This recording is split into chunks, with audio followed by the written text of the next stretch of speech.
Far beyond the Milky Way, a distant galaxy cluster hides a black hole billions of suns in mass-bending starlight into pale, ghostly arcs.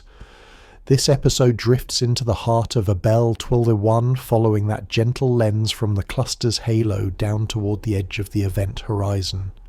Let the pace stay slow and calm as gravity shapes every path of light. If soft journeys through deep space bring comfort, a simple like and subscribe helps more listeners discover this peaceful corner of the cosmos. Now the story begins. Abell 1201's brightest cluster galaxy holds a black hole of roughly 30 billion suns, yet its central light looks smooth, regular and almost ordinary. This contrast matters because such an extreme mass usually appears with violent activity, while here the core stays calm and faintly glowing. The story will follow this quiet giant from the wide surroundings of its galaxy cluster, down toward the unseen edge of its event horizon, guided only by the way it bends passing light. At the center of the scene sits not a blazing quasar but a gentle cloud of starlight, whose gravity warps space in almost imperceptible ways. The heart of Abell 1201 becomes a place where overwhelming gravity hides inside an apparently familiar galaxy. The system lies billions of light-years away, yet its gravity reaches across space to redirect beams from another galaxy even farther behind it.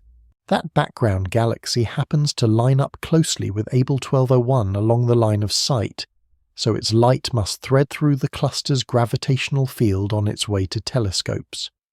In a galaxy cluster, many galaxies' huge reservoirs of hot gas and a dominant halo of dark matter all share one deep gravitational well. A galaxy cluster is a bound family of galaxies and hot gas held together by gravity. Around Abell 1201, this family stretches out in many directions, with pockets of starlight embedded in a more diffuse glow of X-ray emitting gas and unseen matter. This broader setting matters because the entire cluster potential shapes the region where the central galaxy and its black hole sit. From a distance, the brightest cluster galaxy appears as an extended oval of light near the cluster's center, gradually fading into a soft outer envelope called a CD halo. A CD halo is an oversized stellar envelope built from many past mergers.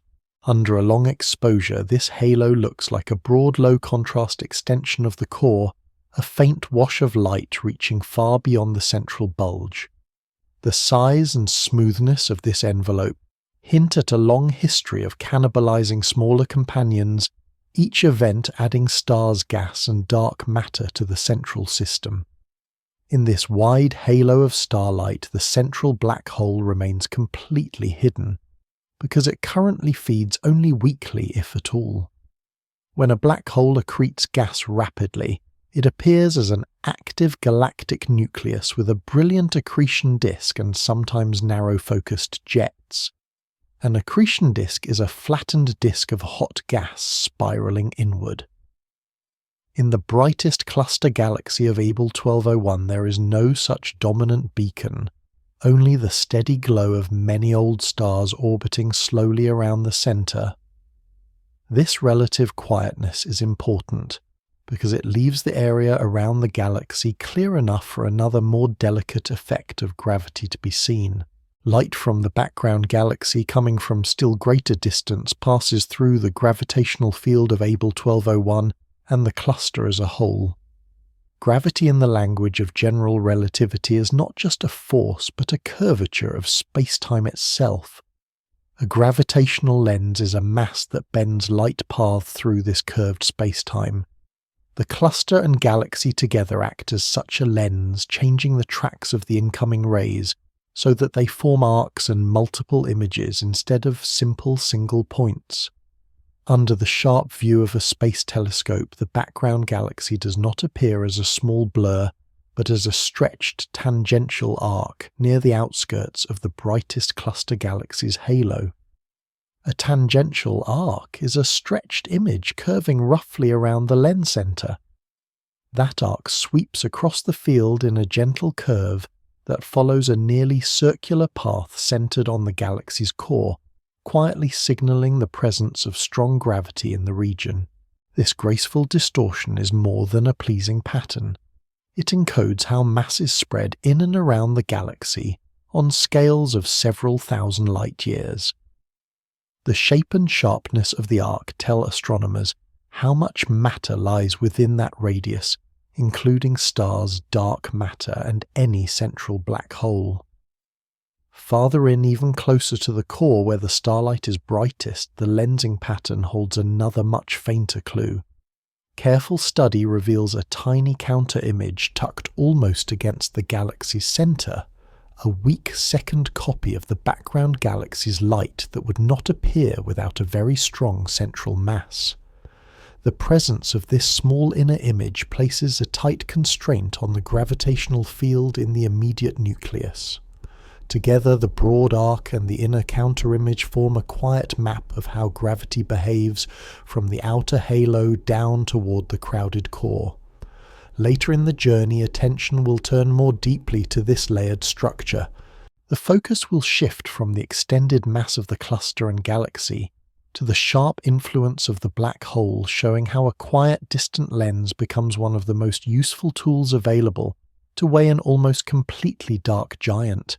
From a great distance, Abell 1201 appears as one small knot in the immense cosmic web, a quiet node where many filaments of matter converge. The cosmic web is a vast network of galaxies and dark matter, linked in long threads. Along these threads, material slowly slides downward under gravity, gathering into clusters like raindrops merging along grooves in glass. Abell 1201 is one of these meeting places, a galaxy cluster where hundreds of galaxies orbit within a single shared gravitational basin. This broad environment matters because the weight of the entire cluster gently shapes the paths of light long before that light reaches the brightest cluster galaxy and its central black hole. In the space between cluster galaxies there is not emptiness, but a thin sea of extremely hot gas that shines in X-rays and traces the depth of the gravitational well. This intracluster medium is a huge diffuse atmosphere that fills the space between galaxies. It sits in balance between the pull of gravity and the pressure of its own heat, like steam held in a giant invisible flask. Embedded within this atmosphere, dark matter provides most of the mass, forming an extended halo that surrounds and permeates the cluster. Dark matter is invisible material detected through its gravity, not through light. It does not glow or absorb in the usual way, yet its presence is inferred, because the galaxies and gas move too fast to be held together by visible matter alone. In Abell 1201, this invisible halo gives the cluster much of its ability to bend light from more distant sources that happen to lie behind it.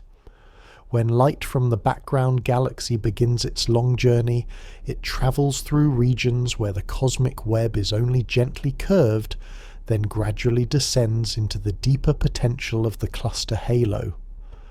A gravitational potential well is a region where paths naturally curve inward under gravity. The deeper the well, the more strongly paths including light paths are deflected toward the center. The cosmic web shapes the broad surroundings, but it is the cluster halo that first exerts a strong coherent pull on the incoming rays. From the point of view of that background galaxy, Abell 1201 is a foreground knot along the line of sight, a concentration of mass that subtly rearranges which directions its photons can take. The combined pull of dark matter galaxies and hot gas slightly narrows some directions and broadens others, like a sheet of flexible glass that has been gently pressed in the middle. Where this sheet curves, images behind it stretch or multiply into arcs and mirrored copies. This bending does not require violent activity or bright explosions.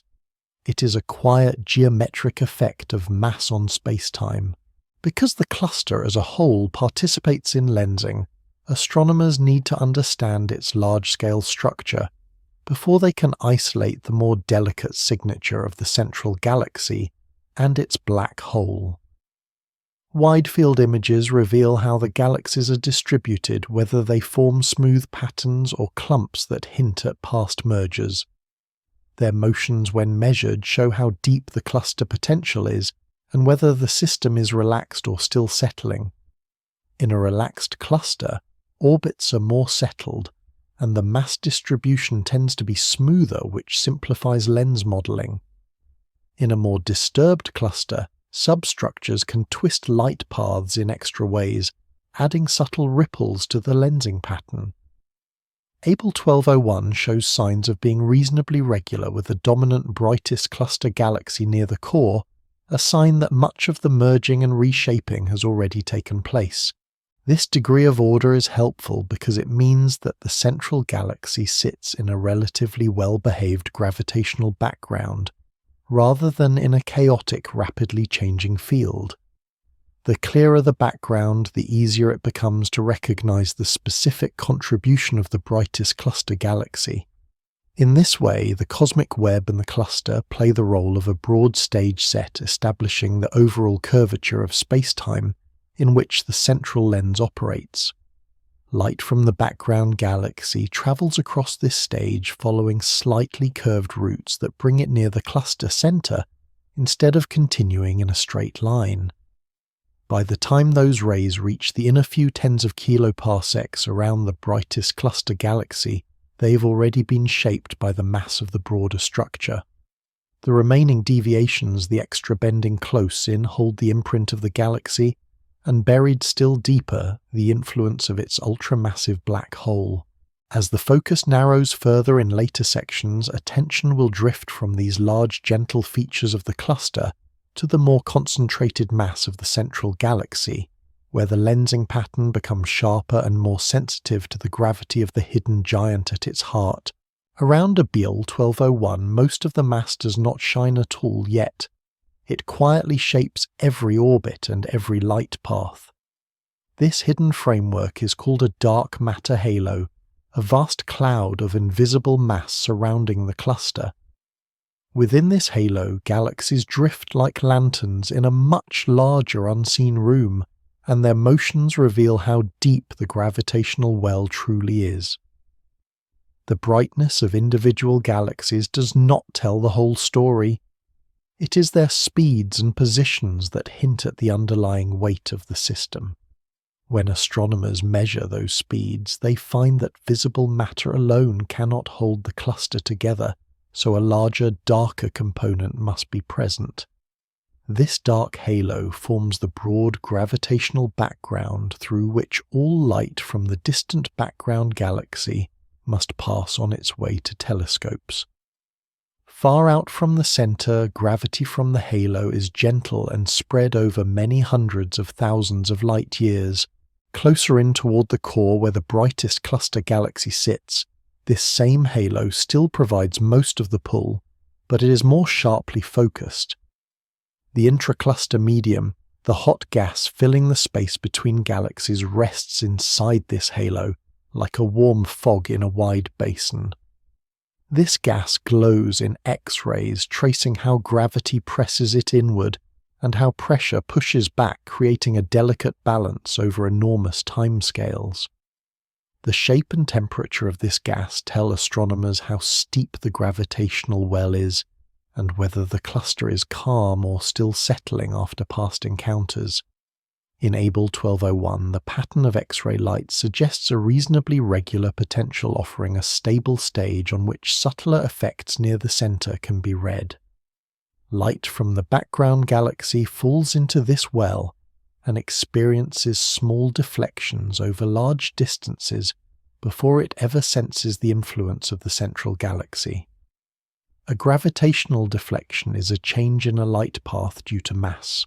Each tiny bend adds up so that by the time the light reaches the cluster core, it already carries the imprint of the halo's overall profile. When astronomers model lensing, they begin with this broad halo because it sets the general curvature of spacetime around the cluster. They adjust the halo's scale and shape until they can reproduce the wide pattern of the main gravitational arc. The cluster halo typically produces one dominant ring-like scale called the Einstein radius, where background light is stretched most strongly into arcs. An Einstein radius is the characteristic ring size in a symmetric lens. For Abell 1201, this scale lies at a distance of several kiloparsecs from the galaxy center, close to where the arc is observed. Matching this radius tells astronomers how much total mass lies inside that region when stars' gas and dark matter are all counted together. Yet the halo alone cannot explain every detail of the observed structure. The bright arc follows a curved path that depends not only on the mass inside its radius, but also on how that mass is distributed between the diffuse halo and the more concentrated galaxy. If the halo were too dominant and the central concentration too weak, the models would predict a softer, broader pattern than what is actually seen. If the central mass were too sharp without the proper surrounding halo, the predicted arc would break in the wrong way or not form the subtle inner image. The balance between halo and central galaxy becomes crucial for matching the observations with theory. In this way, the dark halo is both a help and a challenge. It helps by providing a strong overall lens that magnifies the background galaxy, making its shape accessible to careful measurement. It challenges by masking some of the central influence so that halo and galaxy must be disentangled through repeated simulations. Astronomers vary the halo profile, making it slightly rounder or more elliptical, slightly steeper or shallower to see how the predicted lensing changes.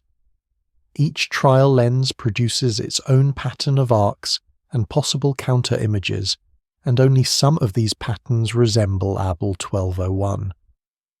The subtle failures of many models guide the tuning of the halo parameters more precisely. As the fit improves, the cluster-scale mass distribution settles into a narrow range that comfortably explains the main arc but still leaves a leftover discrepancy close to the center. That leftover is the space where the brightest cluster galaxy and its own inner structure begin to dominate. The halo thus prepares the way for a deeper reading.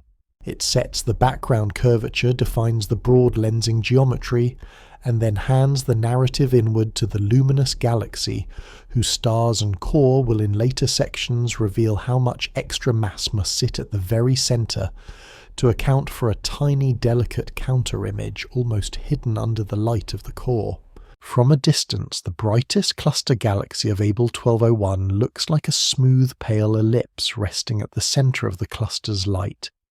Its glow is strongest near the core and then slowly fades outward. The inner region appears dense and crowded, while the outskirts dissolve into a faint misty halo. This halo is not a separate object, but part of the same giant system, a swollen envelope of stars spread across hundreds of thousands of light years. Astronomers call such an overgrown central galaxy a CD galaxy, meaning a central dominant system with an unusually extended envelope. In everyday terms, it is a galaxy that has grown wide shoulders from long years of accreting smaller companions.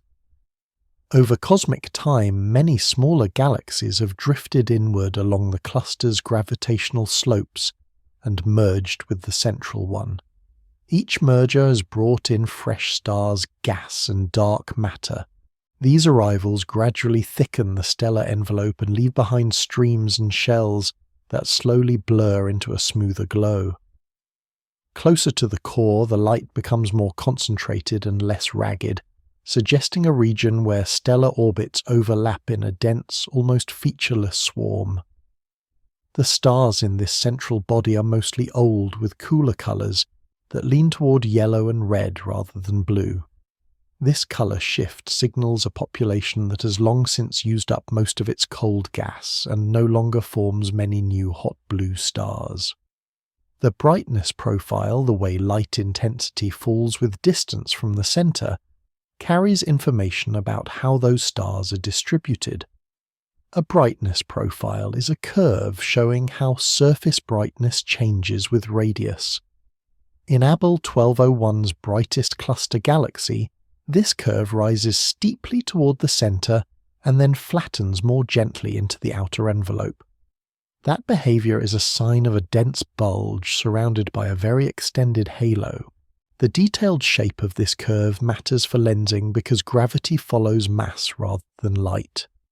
Astronomers must infer how much mass hides behind each patch of brightness. To do this, they use a mass-to-light ratio, a number that compares how much matter sits behind a certain amount of light.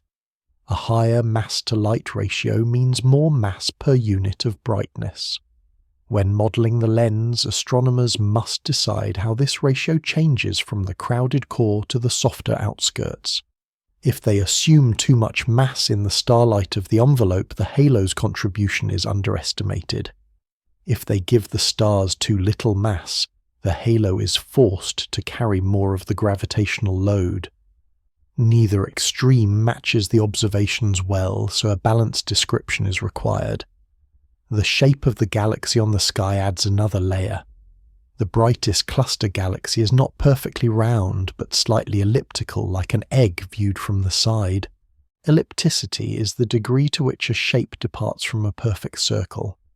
In the context of lensing, that ellipticity means gravity is a little stronger along some directions than others. The bending of light becomes directional rather than uniform. Contours of equal brightness called isophotes can twist subtly as radius changes. These small departures from perfect symmetry gently nudge the positions of the gravitational arcs. They change where the background galaxy appears and how sharply its image is stretched. Because of this, the galaxy cannot be treated as a simple spherical mass if the lens model is to match reality. Instead, its light distribution is typically described with a flexible mathematical profile that can reproduce both the steep inner rise and the wide outer halo. This profile is tuned until the projected mass it implies, combined with the cluster halo, produces the correct overall arrangement of lensed images. At the same time, the innermost region of the brightness profile holds a separate clue. Some massive galaxies show a flattened or even slightly hollowed central light distribution. Their cores may be carved by past black hole activity or by the scouring effect of binary black holes ejecting stars. Others display a steep cuspy rise that continues almost all the way in. The central shape in Abell 1201's brightest cluster galaxy sets how much stellar mass is available in the immediate neighbourhood of the black hole. If the stars alone cannot account for the lensing signal near the core, then an extra concentrated component is required. The natural candidate is an ultramassive black hole, whose gravity adds a sharp spike to the overall mass profile. In this way, the broad envelope, the ellipticity, and the detailed central light all become part of a single quiet argument written in starlight. As the narrative continues inward, that argument is tightened by looking at the diffuse intracluster light and the debris of mergers. From there, the path returns to the very center, where the need for an additional dark mass grows steadily harder to ignore. From far out in the cluster, the outskirts of the brightest cluster galaxy look gentle and almost ghost-like. They appear as a faint wash of starlight spread over the dark. This outer glow includes not only the stars still firmly bound to the galaxy, but also looser streams and clouds of stars drifting between galaxies. Over billions of years, encounters and mergers shake stars out of their original homes and leave them wandering through the shared potential of the cluster. Intracluster light is diffuse starlight floating between galaxies. Under deep exposures, this light appears as a soft background that gently fills the spaces between brighter galaxies. It matters because intracluster light carries a record of past interactions and helps trace where mass lies in the outer regions. Embedded within this faint web, the brightest cluster galaxy stretches its own stellar halo even farther. It becomes a kind of overlapping veil laid on top of the shared cluster glow. The boundary between halo and intracluster light is not sharp. It is a gradual thinning where the pull of one galaxy gives way to the joint gravity of the cluster. In this region, stars move in long, slow orbits that respond not just to the central galaxy, but also to the broader halo of dark matter. Pockets of gas also linger in these outskirts, though they're usually thin compared to the hot intracluster medium. Some of this gas arrives when small galaxies fall in and are stripped by tidal forces and by pressure from the surrounding hot atmosphere. Tidal forces are stretching forces from uneven gravity. They draw more strongly on the near side of a galaxy than the far side, pulling stars and gas into long streams. This effect matters because it frees material that can later drift inward or disperse into the intracluster space. Stripping leaves behind trails of gas and stars that slowly disperse and add to the diffuse light. On longer timescales, much of the gas in the cluster heats up and joins the intracluster medium. Some cooler material can still find its way inward. That inward motion provides occasional fuel for future activity in the central galaxy. The outskirts are therefore both an archive and a supply line. They hold the fossils of old mergers and at the same time guide fresh material along gentle paths toward the core. In the context of gravitational lensing, these outer layers matter because mass at large radii still contributes to the total bending of light. Even a thin sprinkling of stars over vast distances adds up to a significant amount of mass. When astronomers build models of Abell 1201 as a lens, they must decide how much mass in the middle ranges belongs to the smooth dark halo. They also choose how much is carried by stars in the extended envelope and intracluster light. Different choices change how the light from the background galaxy is stretched into an arc. If the stellar outskirts are given too little weight, the halo must be made denser to match the observed bending. If the outskirts carry more mass, the dark halo can be slightly lighter or broader. The resulting lens patterns are not identical, so careful fits to the arc shape help constrain this balance. Deep imaging allows observers to map the faintest light and so reduce some of the uncertainty. As the field is examined in detail, subtle ripples and plumes become visible in the extended halo. These features are relics of smaller galaxies that were torn apart in past encounters. Each plume marks a stream of stars still settling into the larger structure. Over time, these structures smear out and the halo becomes smoother. This living history feeds directly into the story of the central black hole. Galaxy mergers can drive gas inward, compressing it and feeding the nucleus. Even if little gas is available now, earlier episodes could have built up the enormous mass of the black hole that lensing reveals today. The quiet appearance of the core does not erase that past. Instead, the extended halo and intracluster light remember it in their soft shapes. Light from the background galaxy passes through all these layers. First, it feels the broad pull of the dark halo. Then it encounters the more structured influence of stars and debris in the outskirts, before approaching the denser core. By the time it reaches the inner few kiloparsecs, it has already been guided into paths that circle the center more closely. Those paths differ from the tracks light would follow in empty space. The fine details of the arc shape reflect this long journey. As attention moves inward in the coming section, the focus settles more firmly on the central body of stars.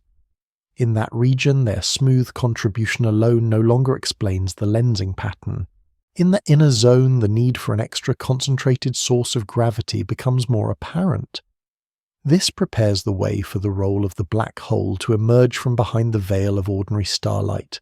In the soft light around the brightest cluster galaxy of Abell 1201, a single curved feature stands out with quiet clarity. It is a tangential arc, a stretched image of a more distant galaxy, whose light has passed through the cluster's gravity. The tangential arc is a stretched image curving roughly around the lens center. It follows a path that almost traces a circle around the core, though not perfectly, because the underlying mass is slightly elliptical. On deep, sharp images, the arc appears as a pale bluish ribbon against the warmer glow of the foreground stars. In that slender curve, an enormous amount of information about the cluster and the central galaxy is silently stored. The radius at which the arc appears marks a special balance between the mass inside and the bending of space-time. Close to that radius, small changes in the mass distribution have large effects on where the lensed image forms. The arc, therefore, does not simply decorate the halo. It defines a scale where the projected mass inside can be measured. In gravitational lens language, the circle where this strong stretching occurs is often linked to the Einstein radius. The Einstein radius is the characteristic ring size in a symmetric lens. Abell 1201 system is not perfectly symmetric, yet the arc still forms near that critical scale. Its distance from the galaxy's center tells astronomers how much total mass lies inside, including stars' dark matter gas and the black hole. If the cluster, halo and galaxy together were lighter, the arc would sit closer in. If they were heavier, it would form farther out, or might even break into multiple brighter segments. By matching the observed location of the arc lens models can be tuned to a total enclosed mass within that radius. The shape of the arc adds finer detail. It is not a smooth, perfect circle, but a gently distorted curve that reveals the underlying ellipticity of the mass. Where the galaxy is denser along one axis, the arc bends more sharply. Where the density is lower, the curve relaxes. This pattern helps fix how flattened the mass distribution is and which way its major axis points. In effect, the arc traces a contour of equal lensing strength around the galaxy, like a contour line on a topographic map of gravity. Along the arc, brightness variations and small kinks carry additional clues. Part of the structure comes from features in the background galaxy itself, such as bright knots of star formation. Part comes from small ripples in the lensing potential, perhaps due to substructures in the cluster or uneven distributions of stars. By separating these contributions, astronomers can test whether the mass in Abell 1201 is smoothly distributed or includes significant clumping. A smooth mass distribution produces a gently continuous arc. Significant clumps like satellite galaxies or dense dark matter subhalos can create small bends or breaks. In Abell 1201, the main arc looks relatively clean, suggesting that on these scales, the mass is dominated by large, smooth components, rather than by many sharp lumps. This relative simplicity is helpful, because it allows the halo and main galaxy to be described with a few broad parameters without losing important structure. Once the halo contribution is set, the galaxy stars provide the next layer. Their combined gravity shapes how tightly the arc curves near the central regions. If the stellar mass is raised or lowered, the arc's predicted path shifts slightly. Through many rounds of modelling, astronomers adjust how much mass they assign to stars in the visible envelope, until the modelled arc and the observed one coincide. Even with the halo and starlight tuned, a small mismatch remains close to the inner edge of the arc. This mismatch is not dramatic, but appears as a subtle difference in how the inner side of the lensed image behaves. It hints that there is still a missing central concentration of mass, something more compact than the stars and more localized than the dark halo. The ultramassive black hole is a natural explanation, and its presence will be tested more directly by the tiny counterimage closer to the core. For now, the main arc sets the stage by fixing the total mass on larger scales and the broad structure of gravity. It acts as a reference ring anchoring the model in a way that leaves little freedom for arbitrary changes near the center. Light from the distant galaxy has travelled for billions of years to be bent into this delicate shape. Each photon has followed a curved path through the cluster's potential, arriving along routes that cluster around the critical curve where lensing is strongest. When those paths are reconstructed backwards in simulations, they tell a consistent story about how gravity is arranged from the outskirts down to the region just outside the nucleus. As the narrative moves inward in the next section, attention will shift from this graceful outer arc to the much fainter inner image. That inner feature sits closer to the galaxy's center and responds even more sensitively to the black hole's presence. The main arc remains in the background as a calm, bright witness, ensuring that any extra mass placed in the center stays consistent with the soft, unbroken curve that first revealed how heavy the foreground system truly is. Deep inside the bright oval of the main arc, the lensing story gains a quieter, more delicate feature. Close to the glowing core of the brightest cluster galaxy, almost buried in foreground starlight, lies a tiny counter-image of the same distant background galaxy. A counter-image is a secondary, often fainter lensed copy of a background source.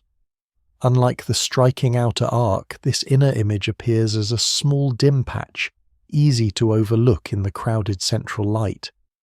It sits at a projected distance of less than a kiloparsec from the galaxy's center, in a region where stars pack tightly, and where any subtle lensing signal must compete with the brightness of the foreground. The fact that such a faint echo can be detected at all becomes an important part of the puzzle. This small image responds more directly to the detailed shape of the gravitational field near the nucleus than the outer arc does. The outer arc reflects the total mass inside a larger radius, while the counter-image reacts to how sharply that mass is concentrated toward the center. If the central mass distribution were smooth and relatively gentle, the inner image would either be much brighter and closer to the arc, or might not appear at the observed position. Its actual location and brightness therefore point toward a strong, compact gravitational influence at the heart of the galaxy. In lens models, the presence or absence of a central image can be used like a sensitive dial. When astronomers construct a model without a massive black hole, they rely on stars and dark matter alone to produce the observed features. Under that assumption, the predicted inner image often comes out in the wrong place, or with the wrong brightness. It may appear too close to the center, too bright, or even vanish entirely. Each misstep flags a mismatch between the assumed central mass and the true gravitational field. By gradually adding a central point-like mass to the model representing a black hole, the predicted counter-image shifts. A point-like mass in this context means a mass concentrated into a region so small that for lensing purposes it can be treated as a single point. This compact mass deepens the central gravitational well and alters how light paths curve near the origin. Some paths that previously passed harmlessly through the core now bend more sharply, changing which ones can form stable images. As the black hole mass is increased in the simulations, the predicted inner image dims, moves, and sometimes appears or disappears in characteristic ways. For Abell 1201, only a central mass of tens of billions of solar masses allows the model to place a faint counter-image at roughly the observed distance from the center, with a brightness consistent with the data. A lower mass black hole fails to bend the light strongly enough at those tiny radii, leaving the counter-image in the wrong position, or with an incorrect flux. A much higher mass would overcompress the central potential, often suppressing the image altogether or pushing it too far inward. In this way, the counter-image becomes a narrow window through which the true weight of the black hole can be glimpsed. Detecting such an inner image is not easy. The core of the brightest cluster galaxy is filled with starlight that overwhelms most faint background features. Careful image processing is required to subtract the smooth galaxy light and reveal what lies underneath. Once the central glow is modelled and removed, residual structures become clearer. Among those residuals, the small consistent patch corresponding to the counter-image stands out. It keeps its position across different analysis methods, suggesting a genuine lensing origin rather than a random fluctuation. The stability of this feature across observations is crucial for confidence. If it changed shape or appeared only in one processing technique, it could be dismissed as noise or an artifact. Instead, it persists as a quiet, repeatable element in the central field. The surrounding starlight then becomes not an obstacle, but a frame outlining the region where the inner image must be explained by any successful model. With both the bright tangential arc and the faint counter-image now in hand, astronomers have two linked constraints on the mass distribution. The outer arc fixes the total mass and broad structure at larger radii. The counter-image pins down how sharply that mass rises toward the very centre. Together they restrict how much freedom the lens model has. The combination leaves little room to hide a smaller black hole inside a compensating change to the stellar profile or dark halo. A truly enormous central mass becomes the most straightforward way to satisfy both outer and inner features at once. In the overall gravitational landscape of Abell 1201, this means that the quiet, brightest cluster galaxy hosts a black hole with a mass on par with the most massive known yet without the drama of an active nucleus. As the narrative moves forward, attention turns to the modelling process itself, where countless simulated light paths are traced and compared to observations. In those simulations, the slim outer arc and the tiny counter-image act together like two calm voices, both pointing steadily toward the presence of a remarkably heavy, though nearly silent central giant. In the heart of the Abell 1201 system, measuring the hidden mass becomes an exercise in following light along its long-curved journey. Each photon that reaches the telescope has threaded through the cluster's gravity and slid past the brightest cluster galaxy. It then arrives along a path gently bent by space-time. Gravitational lensing turns that bending into a tool, because the way images are stretched and doubled depends directly on how mass is arranged along the way. A gravitational lens is a mass that deflects light by curving spacetime around it. In this scene, the cluster halo, the extended stars, and the central black hole all take part. The challenge is to separate their individual roles from the final picture that appears on the detector. Astronomers do this by building models that treat the cluster as a layered landscape of gravity. They then send virtual rays of light through that landscape to see what kind of images emerge. The process starts with the broadest component, the dark matter halo that envelops the cluster and sets the overall depth of the gravitational well. This halo is adjusted until the main tangential arc forms at roughly the correct distance from the centre and with the right degree of stretching. Once this large-scale structure is in place, the brightest cluster galaxy is added with its dense central bulge and extended starlight. The galaxy's mass is tied to its brightness through a chosen mass-to-light ratio. A mass-to-light ratio compares how much matter lies behind a given amount of starlight. By tuning this ratio, the model can make the stars heavier or lighter while keeping their observed glow unchanged. If the stars are made more massive, they contribute more gravity near the centre and increase the bending of light there. If they are lighter, the halo must carry more of the load. With each adjustment, the simulated arcs shift slightly. They become more or less curved or change their detailed shape in ways that can be compared to the real image.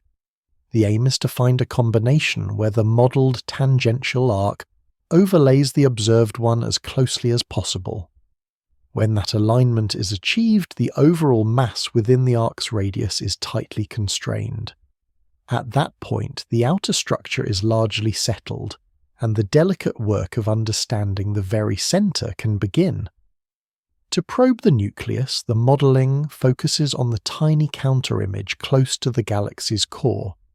This faint feature reacts sharply to any change in the mass housed in the inner kiloparsec.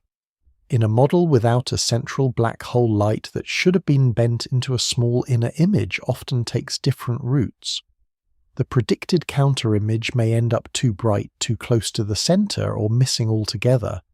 None of these outcomes matches what the telescope actually records. By adding a point-like mass at the centre of the model, representing the black hole, the inner gravitational well becomes significantly deeper. Light paths that pass near the nucleus now swing more steeply before escaping toward the observer. As the mass of this central point is slowly increased in the simulations, the predicted inner image moves outward and changes brightness. It may transition from absent to present as the potential well deepens. Only within a narrow range of masses do the modelled position and brightness align with the observed tiny counter-image. In Abell 1201, that narrow range sits around tens of billions of solar masses. This value is far heavier than the black holes found in most galaxies. The outer arc already fixed by the halo and stars leaves little room to hide such an enormous mass through compensating changes elsewhere in the model. Together, the arc and the counter-image act like two reference marks on the same sheet of warped glass. Placing them both correctly requires a particular combination of halo stars and central black hole, and the allowed range is surprisingly tight. This is why lensing becomes so powerful in this system. It provides a clear geometric way of weighing an object that emits almost no detectable light of its own. Other methods rely on gas swirling in a bright disk. They may also use the orbits of individual stars, which cannot be resolved at this distance. Here the method reads the large-scale imprint of gravity on the shapes of entire galaxies. The result is a calm but firm statement from the data. It says that a truly ultramassive black hole sits at the centre of Abell 1201's brightest cluster galaxy. As the story continues, inward attention turns from these reconstructed light paths to a more intuitive picture. That picture explores what such a black hole would look like if it ever woke into a brighter phase. For now, though, it remains almost entirely dark, known mainly through the way it rearranges distant starlight into gentle arcs and a single fragile echo. Abell 1201's central black hole belongs to the same family as blazing quasars, yet behaves very differently. Quasars are extreme active galactic nuclei powered by rapid gas infall onto a central black hole. They shine so brightly that they can outshine their host galaxies, flooding space with radiation across the spectrum. In those systems, hot gas in an accretion disk spirals inward and heats up to enormous temperatures. The disk and its surrounding structures produce intense light, strong winds, and sometimes narrow-focused jets that punch far into intergalactic space. By contrast, the core of Abell 1201 is quiet. Its starlight has the soft, steady character of an old, massive elliptical galaxy. There is no dominant blue-white glare, no broad emission lines screaming from gas moving at high speed, no obvious jets carving channels into the intracluster medium. This calm surface suggests that at present, little gas is falling all the way down to the event horizon. Yet the lensing analysis insists that a black hole of tens of billions of solar masses rests at the centre. The quiet state therefore offers a rare chance to compare an ultramassive black hole with its more flamboyant relatives. In an active quasar, the light from the accretion disk can reveal the black hole's mass through the motions of gas. broad emission lines widen as gas is stirred to high speeds by gravity. By modelling those velocities, astronomers can estimate how heavy the central object must be. In Abell 1201, this route is largely closed. Without such strong emission, the nucleus looks much more like a normal stellar core. The black hole hides inside, revealed only by its gravitational influence on distant light, and in principle on the motions of nearby stars. The contrast shows that enormous black holes do not always announce themselves through fierce activity. Instead, they can sleep for long periods, fed only slowly by whatever gas manages to sink inward through the galaxy. When gas is scarce or stably supported by pressure, accretion slows. The accretion disk fades and the surrounding structures grow dim. The black hole's presence remains, but almost all of its story is written in the way it binds surrounding matter. Gravitational lensing steps in where radiation is absent. It uses the bending of background light as a substitute for the broad lines of a quasar. In both cases, gravity is being weighed, but through different traces. For a blazing quasar gas, near the black hole marks the potential. For Abell 1201, the role is taken by a distant galaxy, stretched into an arc and echoed in a counterimage. This difference highlights why Abell 1201's system matters. It shows that the population of ultramassive black holes may be larger than suggested by counting only bright active nuclei. Many could be sitting quietly in the centers of massive galaxies within clusters, their presence marked by normal-looking stellar bulges. Lensing provides one of the few ways to reveal such giants at large distances without relying on their own light. The comparison with quasars also touches the broader story of how galaxies and black holes grow together. Observations of many systems show that central black hole mass tends to correlate with properties of the host, such as stellar velocity dispersion in the bulge. This pattern suggests a long history of feedback in which energy from accretion helps regulate star formation and shapes the galaxy. In a bright quasar, that feedback may appear as strong winds that push gas outward or as jets that heat the surrounding medium. In a quiet system like Abell 1201, the feedback must have been strongest in the past, during phases when the black hole was more actively fed. The relic is the huge mass now inferred from lensing. Even though the activity has faded, the connection between host and black hole remains imprinted in their shared structure. The galaxy's size-light profile and central stellar motions all hint at a history of mergers and inflows capable of building such a heavy nucleus. The current stillness becomes part of a longer cycle. Periods of intense growth may alternate with long quiescent intervals where the black hole barely glows at all. At cluster distances, catching an object in a quiet phase is often easier than detecting it in a brief blazing outburst. The Abell 1201 system therefore serves as a gentle reminder that not all important events are marked by obvious fireworks. Its ultramassive black hole is best seen through the patient accumulation of evidence, not through a single dramatic flare. The outer arc and inner counterimage together provide that accumulated evidence. They show that the same gravitational machinery powering quasars can also exist in almost complete silence. From the perspective of cosmic evolution, this quiet giant helps fill in the upper end of the black hole mass scale. It supports the idea that some brightest cluster galaxies host central objects far beyond the typical range found in more ordinary galaxies. It also suggests that future wide-field surveys of gravitational lenses could uncover many more such systems. Each new discovery would refine the picture of how galaxies and black holes co-evolve across billions of years.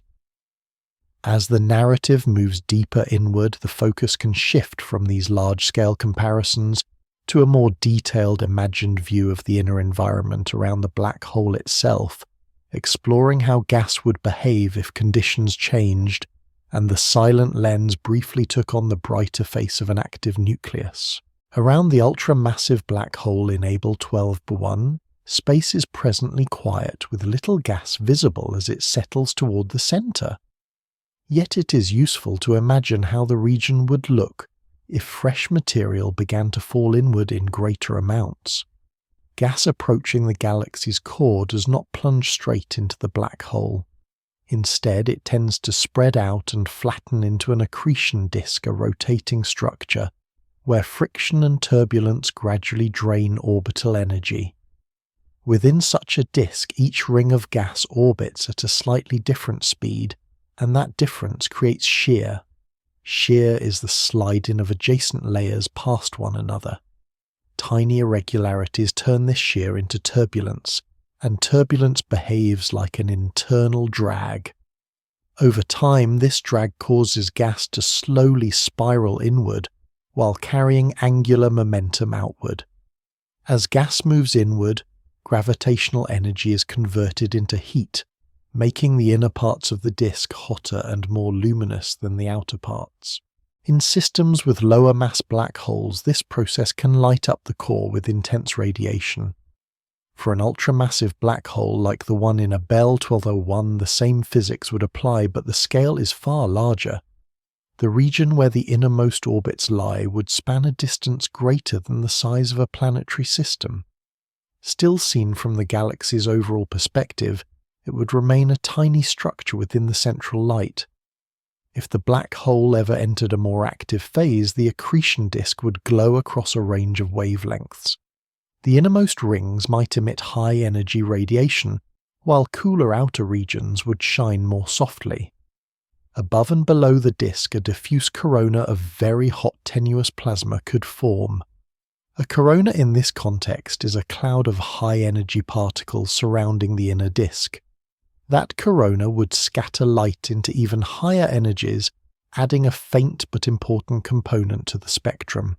In some systems, magnetic fields can channel part of this energy into narrow jets that shoot out along the black hole's spin axis. In Abell 1201, no strong jets are seen today, suggesting that if a disk exists, it is faint or starved.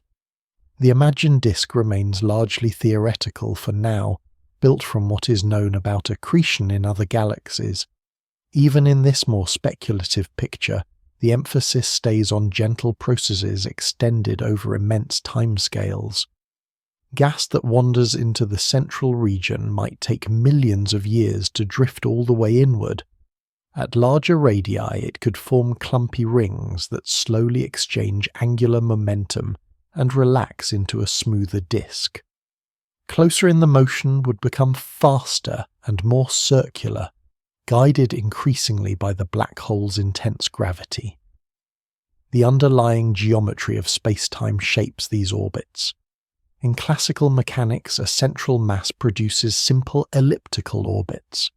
In the curved spacetime around a black hole, the orbits precess and warp. There exists a radius inside of which no stable circular orbit is possible. Beyond that boundary, gas may still orbit multiple times before falling inward, but its path becomes more precarious. This threshold is tied to the gravity of the black hole and the nature of spacetime around it. For a non-rotating black hole, the innermost stable orbit lies at a particular multiple of the horizon radius. For a spinning black hole at critical distance moves inward or outward, depending on whether the orbiting matter moves with or against the spin. In either case, the presence of such a boundary means there is a natural inner edge to the brightest part of the disk. Inside that edge, gas plunges inward too rapidly to radiate efficiently, and much of the emission shifts outward to the boundary region itself. For a listener picturing this environment, it can help to think of the disk as a series of nested rings set into a deep gravitational bowl. Far out, the rings are widely spaced and move more slowly. Closer in, they pack tighter and speed up. Near the inner edge, the bowl steepens sharply, and the rings reach their fastest, most unstable orbits before matter falls away. In reality, the disk is not made of solid rings, but of gas constantly stirred by turbulence and threaded by magnetic fields. Yet the ring picture captures the idea of a graded layered structure, moving under the influence of gravity alone.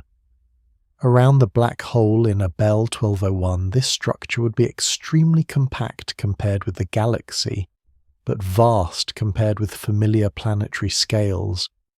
If such a disk were to light up, it would change how the core appears in telescopes, but it would not erase the lensing signatures used to weigh the black hole. Gravitational lensing depends on mass, not on brightness. The arcs and counter-images formed from the background galaxy would still trace the total gravitational field even if the central region grew more radiant. In this way, lensing provides a view that is steady across both quiet and active phases. The accretion disk becomes an added layer of information rather than a replacement for the gravitational measurement. As the narrative continues, attention narrows further inward.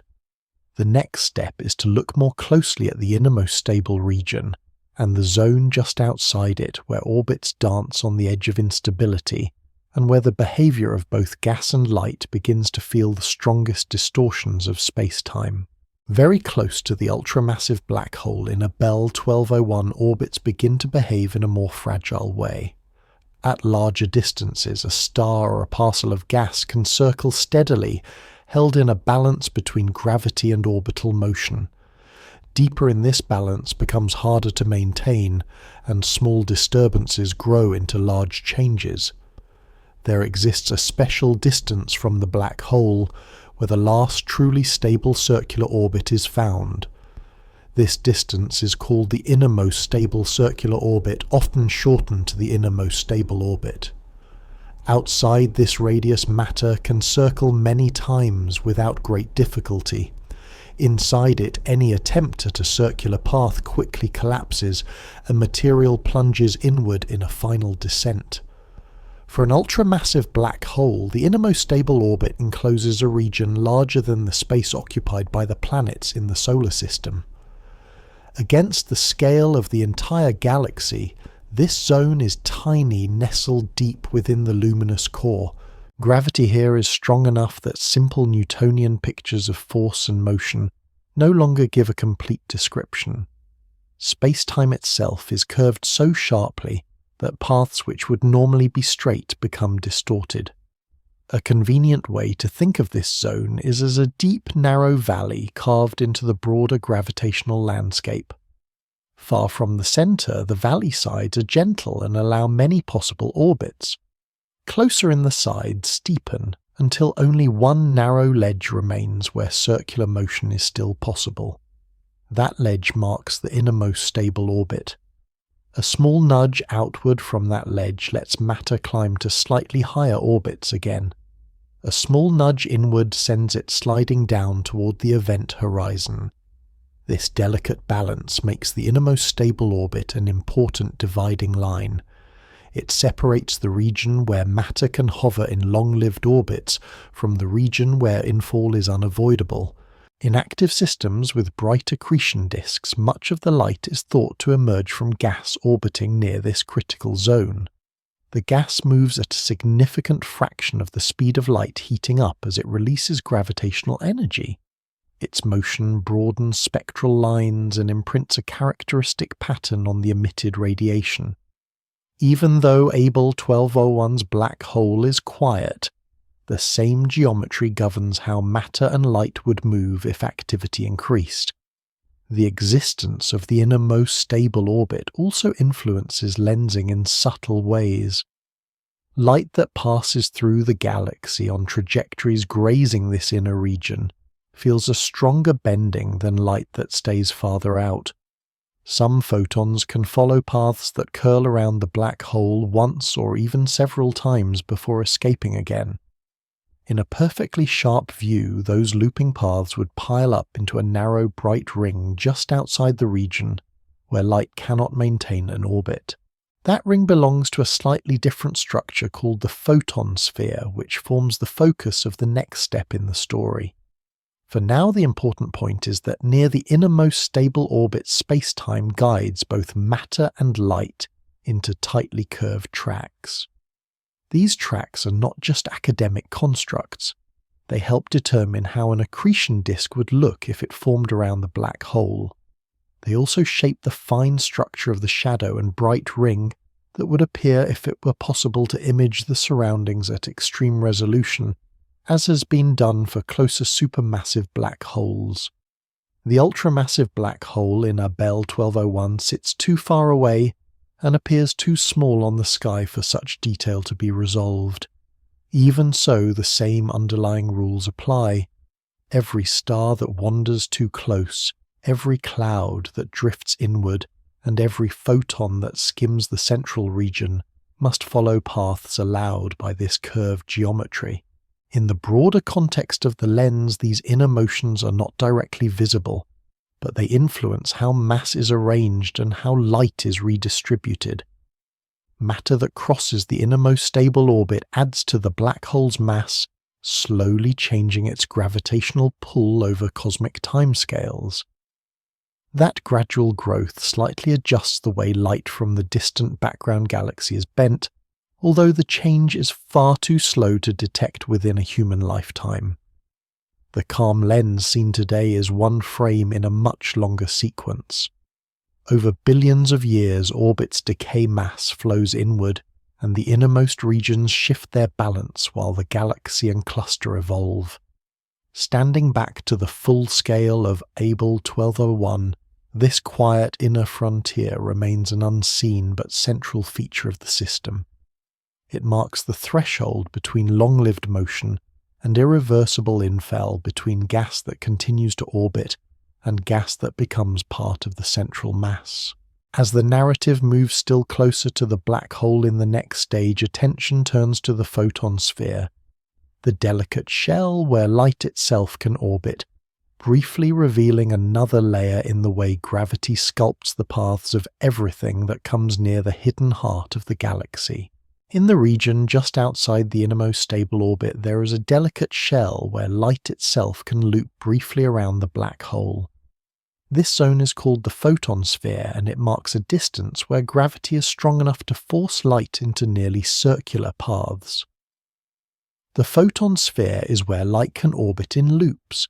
These orbits are not stable in the long run, but they exist long enough for photons to circle the black hole once, or several times, before escaping or falling inward.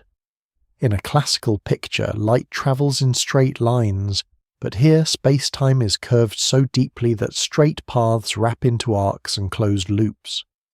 A useful image is that of marbles rolling on the steepest part of a smooth, warped bowl. Most marbles either spiral inward or roll back out, yet there is a narrow band where a marble can circle the center a few times before leaving. Around the ultramassive black hole in Abell 1201, the photon sphere occupies that narrow band for light.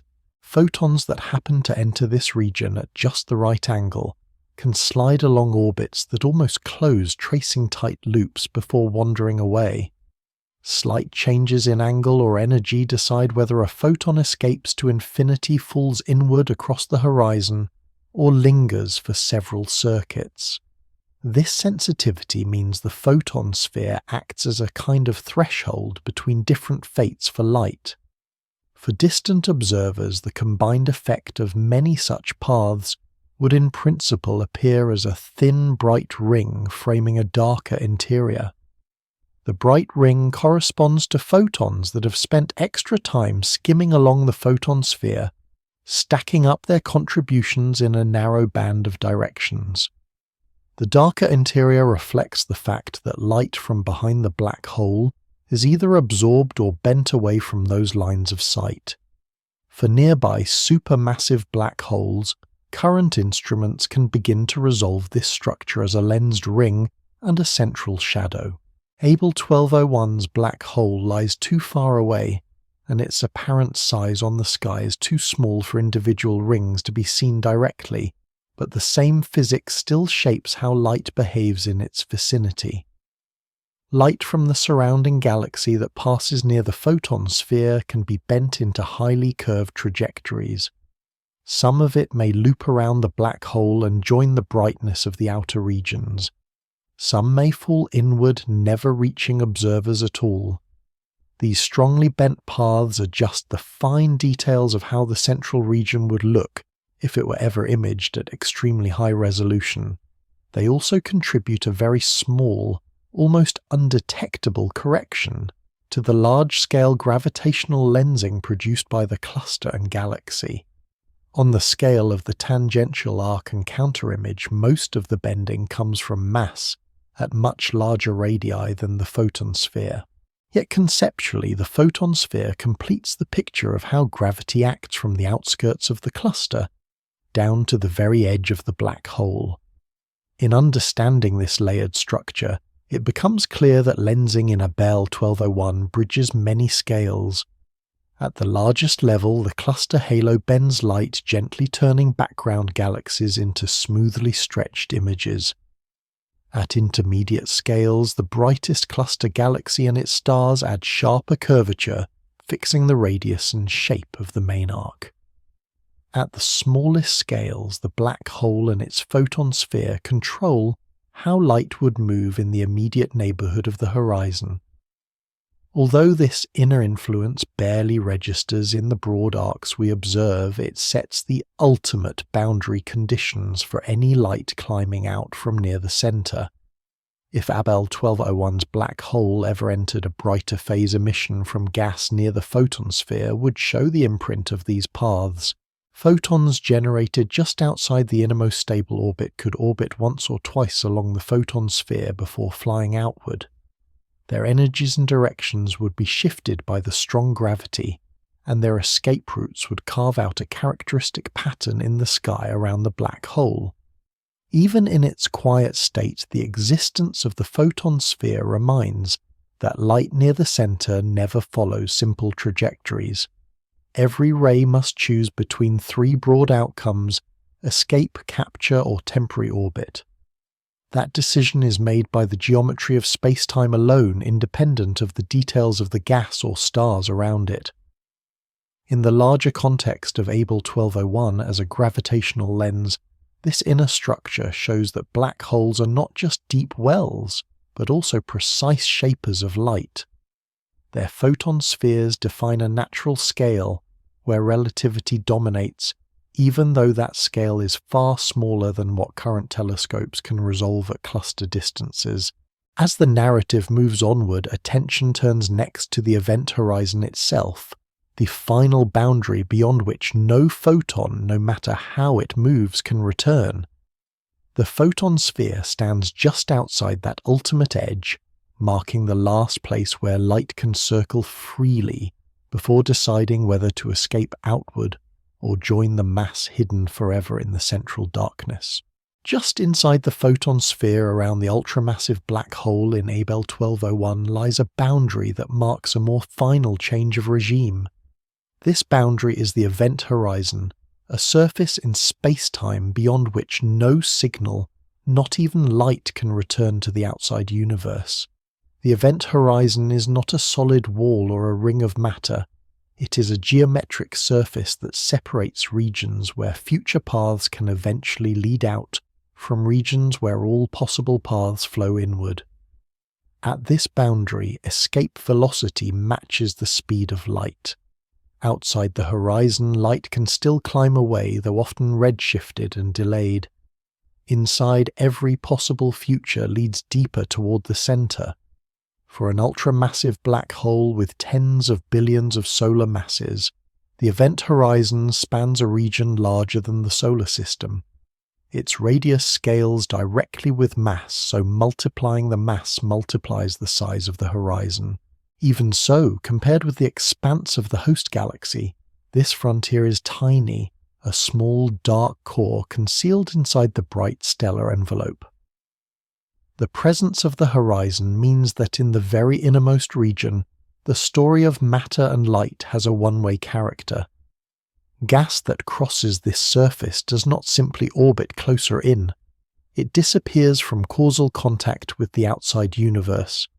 Any information about its detailed state is no longer accessible.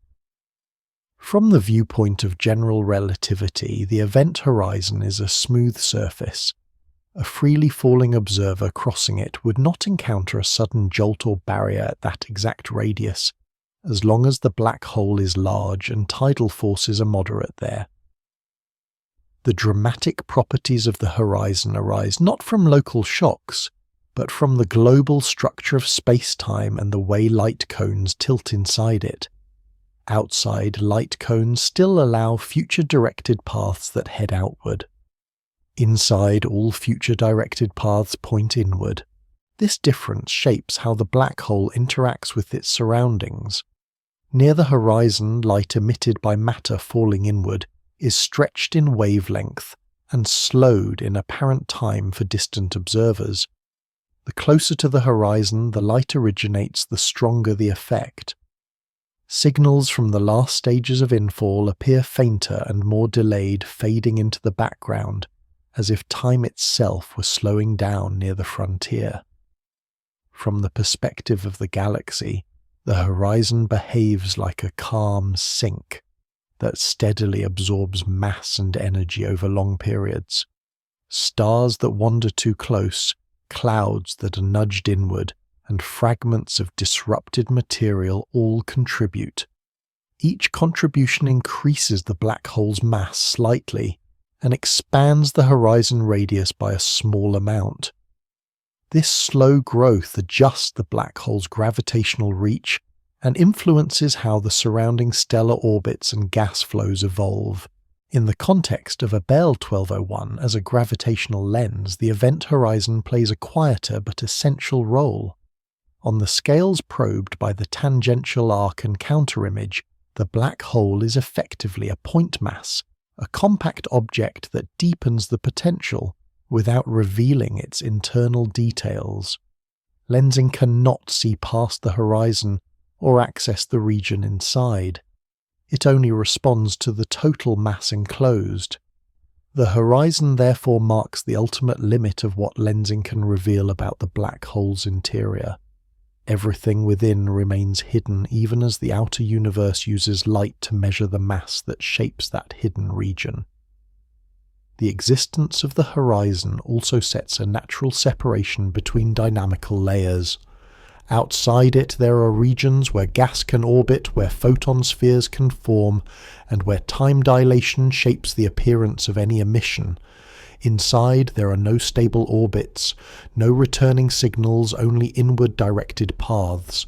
For the ultramassive black hole in Abell 1201, this separation defines a quiet but profound structure in the heart of the brightest cluster galaxy.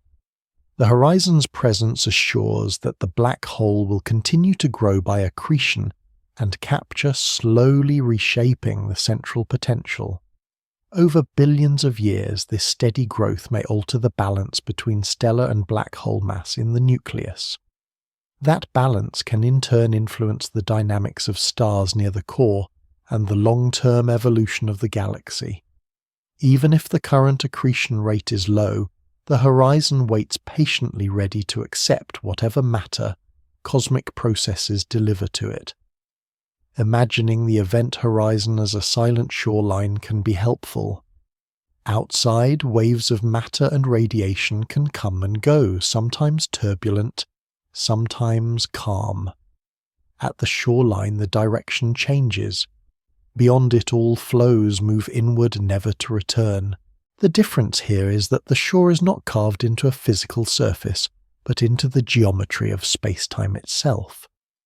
No telescope can see the horizon directly in Abell 1201, yet its existence is certain if general relativity holds. The mass inferred from lensing must be contained within a region no smaller than this limit. Everything about the way light is bent and time is affected near the centre depends on this invisible surface and its radius. As the narrative moves forward, attention turns to how time itself behaves in the strong gravity near the horizon, and how observers far away would perceive clocks and processes in the deep core compared with the slow, extended motions in the cluster's outer regions. In the deep gravitational field around the ultramassive black hole in Abell 1201, space and time are intertwined in a quiet but striking way. Far from the cluster, clocks tick at a steady rate set by the gentle curvature of the cosmic web. Closer in within the cluster halo, and the bright body of the brightest cluster galaxy, that ticking slowly changes. Gravity not only bends the paths of light, but also alters the rhythm of time itself. In general relativity, strong gravity slows the passage of time compared with regions where gravity is weaker. This effect is called gravitational time dilation, and it means that clocks deeper in a gravitational well run more slowly. A clock resting near the black hole's horizon, if it could be placed, there would tick more slowly than a similar clock sitting far out among the cluster's outer galaxies. The difference grows as the clock is moved inward. At the event horizon, the slowing becomes so extreme that from the viewpoint of distant observers, the clock appears to freeze. Processes near the horizon seem to unfold more and more slowly when their light is traced outward to the larger universe. This stretching of time also affects light itself. Photons climbing out of a deep gravitational well lose energy and become redder. This effect is known as gravitational redshift. A photon emitted close to the horizon must spend energy on the climb, and that energy loss appears as a shift toward longer wavelengths. In a bright accretion disk around a black hole, this shift combines with the effects of rapid motion to broaden and skew spectral lines. In Abell 1201's quiet nucleus, such signatures are faint or absent, but the underlying physics remains. If gas spirals inward and radiates near the black hole, its light would carry the mark of both rapid motion and gravitational redshift. To a distant observer in the cluster, time near the horizon would seem to creep along, while the rest of the cluster evolves more normally. This difference in ticking rates becomes more pronounced the closer one looks to the black hole.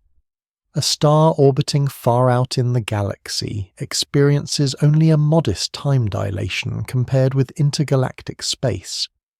Gas and dust near the innermost stable orbit feel a much stronger effect. Their clocks, if they could be read, would show that less proper time passes for them than for material farther out. The entire region near the black hole therefore lives on a slightly different schedule than the outer parts of the galaxy and cluster. On cosmic timescales, these differences accumulate, but they remain gentle enough that the cluster still behaves as a coherent system. For light making the long journey from the background galaxy to telescopes, time dilation enters the picture in a more indirect way. As photons pass near the cluster center, they travel through regions of deeper potential. Their paths become longer and more curved. This extra travel time is called a gravitational time delay. Light that skirts the central mass arrives slightly later than light that has taken less curved routes. In gravitational lensing, this delay can lead to differences in arrival times between multiple images of the same background object. In systems where the source varies in brightness, those differences can be measured. In Abell 1201, the background galaxy emits fairly steadily, so the delay is less obvious, but it still exists. Each lensed image in the arc and counter-image represents light that has followed a particular path through space-time with its own travel time and history of time dilation near massive structures. Over even larger scales, cosmic expansion stretches the time between emitted and received light. The cluster itself lies billions of light-years away, so the images of Abell 1201 and its lensing pattern portray events that happened long ago. The black hole weighed tens of billions of solar masses at that earlier epoch, and has likely continued to grow since then. In this way, the lens provides a snapshot not only of space, but also of time in the universe's history.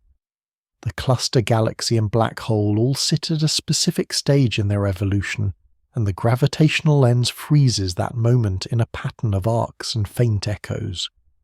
The slow clocks near the black hole and the faster clocks in the outer cluster come together in a single image recorded much later by instruments on or near Earth. For a listener tracing these connections, the idea of time dilation can be seen as another gentle layer in the structure of the Abell 1201 system. The outer cluster defines one rhythm, the galaxy core another, and the horizon region a slower rhythm still. Light weaving through these layers collects the imprint of each.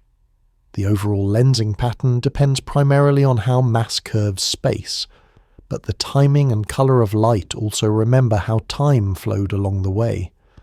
In the larger story of the universe, such differences in clock rates matter for how structures form and age. They affect how long stars spend in certain regions, how long gas remains in orbit before drifting inward, and how black holes accumulate mass over billions of years. Around Abell 1201's central black hole, these effects combine to create a calm yet complex temporal landscape. As the narrative approaches its final stage, attention begins to pull back from this inner region where time slows and light struggles upward. The next step is to return to the scale of the whole lensing system to see how all the layers of gravity, light and time come together in the observations that first revealed the quiet ultramassive heart of this distant cluster galaxy. In the image of Abell 1201, all the layers of the story come together in a single quiet arrangement of light.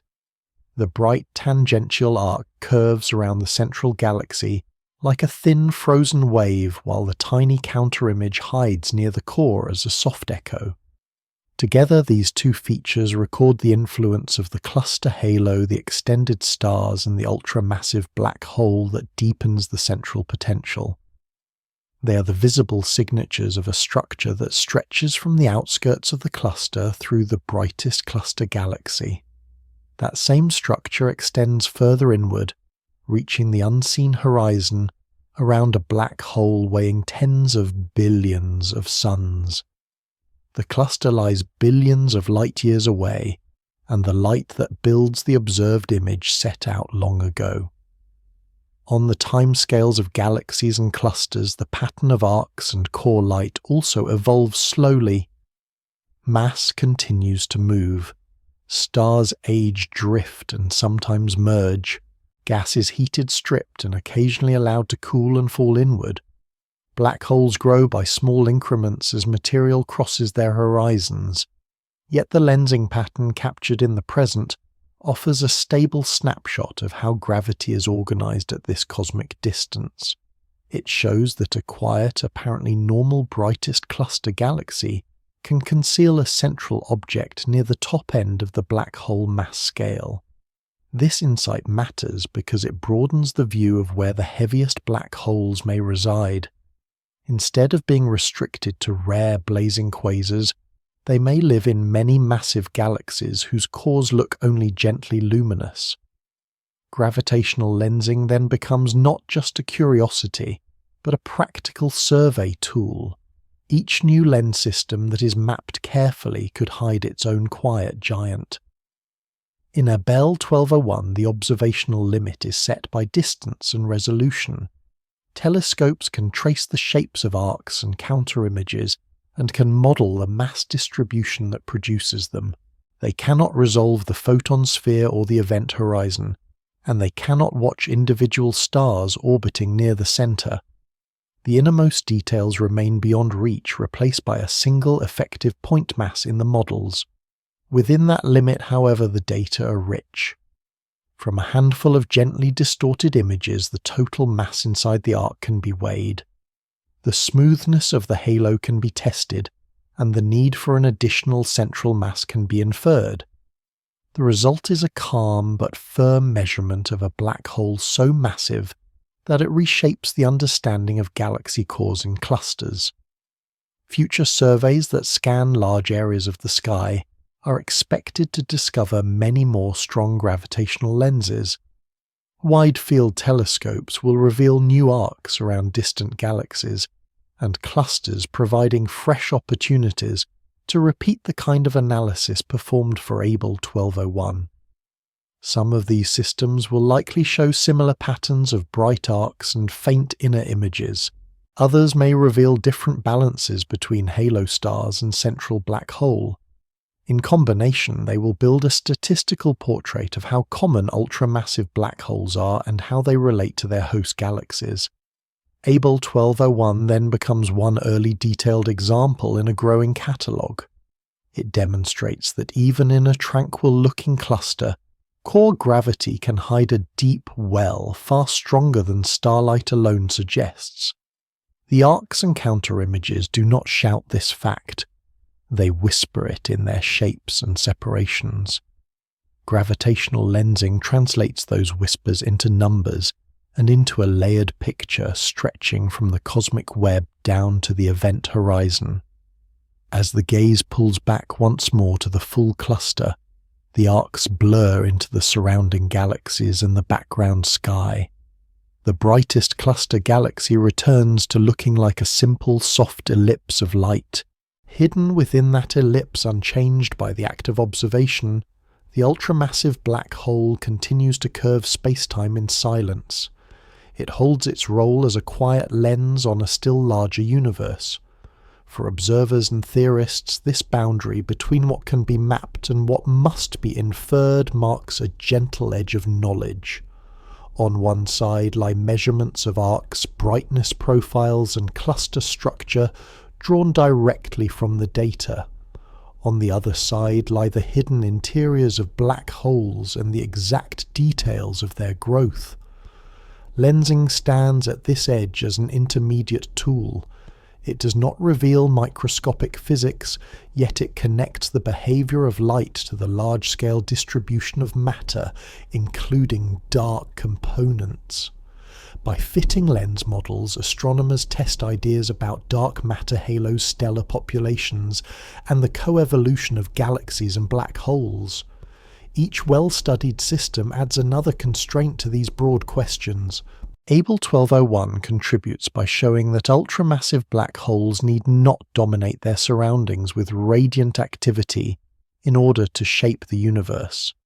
Their gravity alone acting calmly over cosmological distances is enough to leave a measurable mark. In this sense, the quiet lens at the centre of Abell 1201 links human instruments and distant galaxies. It also connects them to the deepest gravitational wells in one continuous, slowly unfolding story. The journey through Abell 1201 settles now into a softer rhythm, as if the light itself were dimming toward rest. The distant cluster drifts back to the edge of awareness, still holding its quiet arrangement of galaxies' hot gas and dark halos. Around its centre, the brightest cluster galaxy remains a smooth ellipse of starlight, and within that calm glow the ultramassive black hole continues to curve spacetime in silence. The bright tangential arc and faint counter-image that guided the exploration turn once more into gentle shapes on a distant sky. They keep tracing the same paths, storing the same information about the gravity that bends them whether anyone watches or not. In that sense, the cosmic lens simply persists, following its own slow timetable far beyond everyday concerns. The cluster, the galaxy, and the black hole all move through their gradual cycles, while time in the foreground flows at its familiar pace. The layers of the story from the cosmic web down to the event horizon can now blend together into a single quiet picture. It is a picture of gravity acting steadily over immense distances and ages, shaping the paths of light with no need for sudden events. The ultramassive black hole at the heart of Abell 1201 does not need to flare or roar to play its part. Its presence is enough to guide orbits set inner boundaries and lend its weight to the lens that made its existence known. Let that image rest a distant cluster, a soft central galaxy, and at its core a deep and silent well, all wrapped in the slow flow of cosmic time. With that scene in place, thoughts can loosen and drift following their own gentle orbits, while the universe continues its quiet, unhurried evolution far away.